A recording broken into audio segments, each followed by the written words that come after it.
uKeneilwe Pule wayeneminyaka engama-26 ubudala ngethuba ebulawa ngolunya sisinqanda-mathe sakhe uLungile Nxelelwa. Umtyholwa lo kuthiwa wambetha uKeneilwe ze kamva wamtshisa emtyhola ngokuba nelinye ikrekre.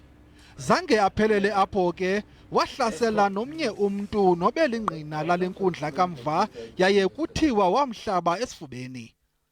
On count 1, murder, you are sentenced to life imprisonment. On count 2, rape, you are sentenced to life imprisonment. On count 3, you are sentenced to 5 years imprisonment. Usapho lusamkele isigwebo yaye luthi lubufumene ubulungisa. We didn't know what was happening.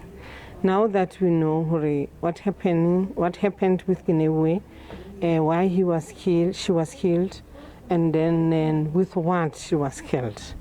I'm happy about that. Nangona siqhwatyelwe izandla esisigwebo kodwa kusekuninzi kufuneka kwenziwe. We need to work together in making sure that such perpetrators are locked up for life. We remove them from society. Inkundla imalele ke uLungile Nxelelwa ukuba abhene kwesi sigwebo.